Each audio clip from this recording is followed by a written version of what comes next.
The history books lied to you about ancient Rome. They showed you marble statues, mighty legions, grand Colosseums, but they never showed you what happened in the tunnels beneath the arena floor. Today, I'm taking you somewhere the historians don't want you to go, and I'm warning you now, this isn't the Rome you learned about in school. Close your eyes and imagine this. You're 19 years old. Your name is Zina. You were born free in Dacia, modern-day Romania. You had brothers. You had a future. Then the Romans came. Now you're kneeling on a stone floor that's been scrubbed 1,000 times, but still smells like vinegar and old copper. You're in the sub-arena, the basement beneath the Colosseum that tourists never see. Your wrists are bleeding, not from chains, from holding a silver tray for 3 hours straight. On that tray sits a single pitcher of wine worth more than your life.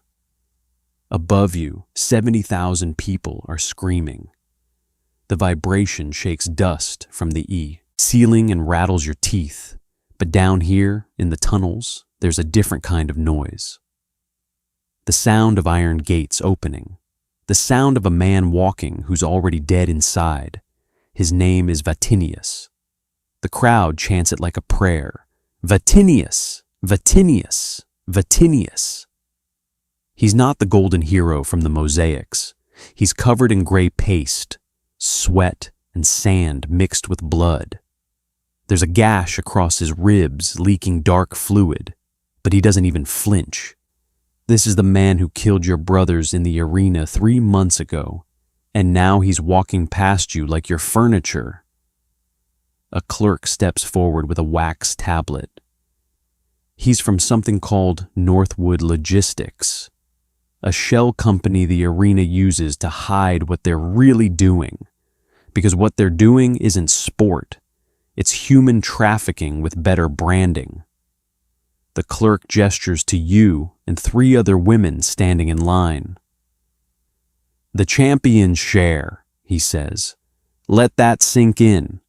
You're not a person anymore. You're a performance bonus. A tax-deductible reward for a man who murdered your family for entertainment. This is the part they sanitize in the history books. Rome didn't just conquer lands. They conquered identities. They turned human beings into spreadsheet entries. Vatinius stops in front of you. He's close enough that you can smell the arena on him, metal and death and the sour tang of fear.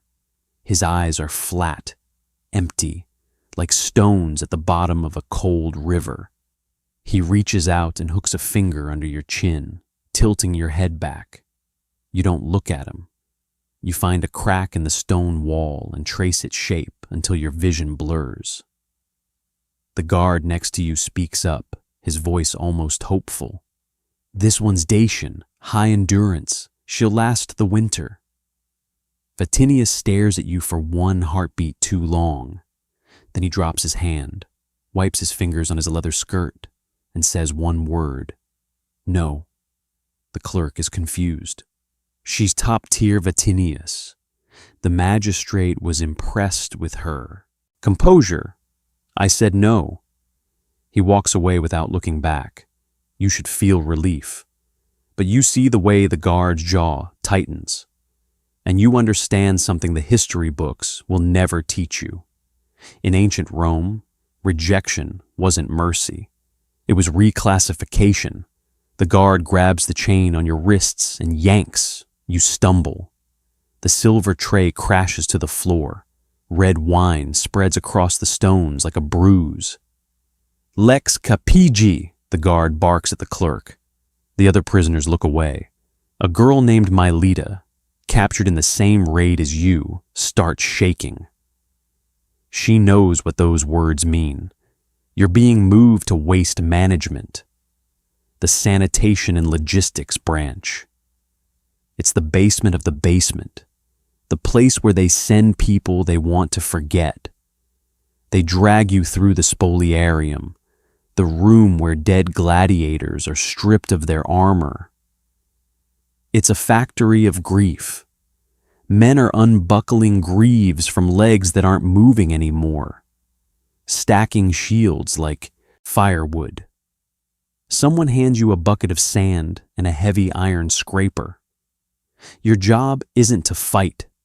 Your job is to erase the evidence that a fight ever happened. You spend the next 6 hours on your knees in the predator pits. The lions were fed well today. The smell is thick enough to choke on. You scrape what's left of the afternoon's entertainment into wooden bins. Your hands stain a color that won't wash off. A guard kicks a broken spear toward you. You pick it up without being told. Rule number 1, never make them speak twice. Around midnight, everything changes again. You're taken to a room lit by a single smoking oil lamp.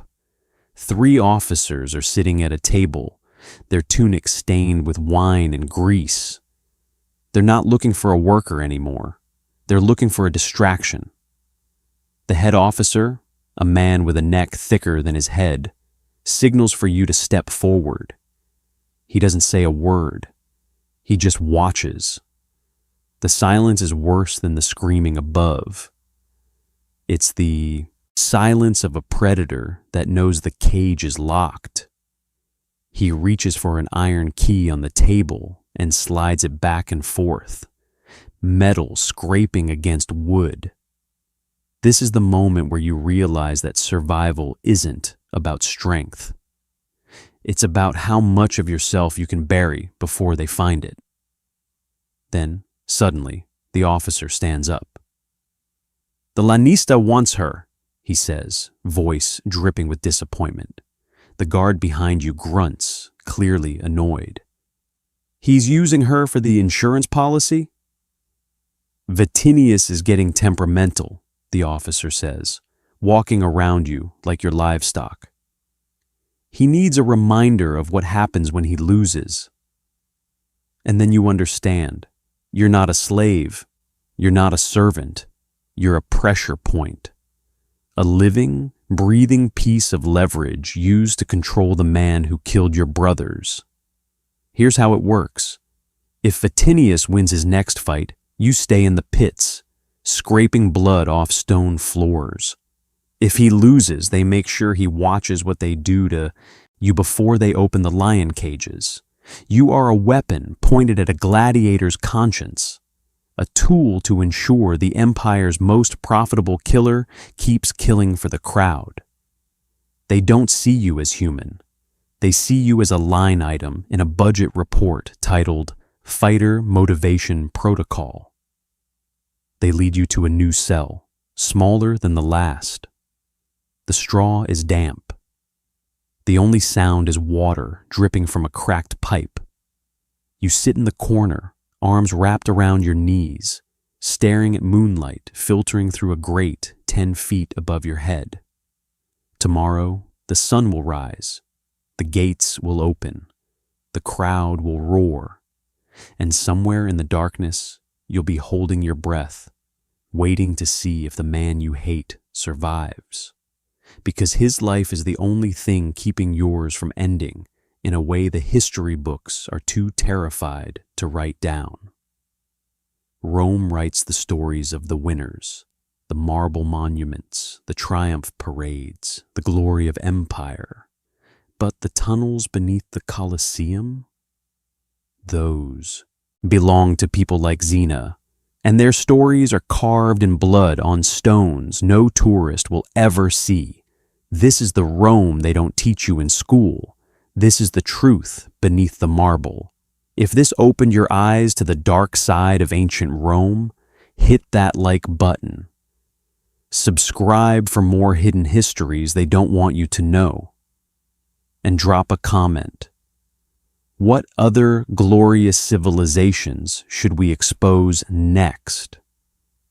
The past isn't what you think it is, and we're just getting started.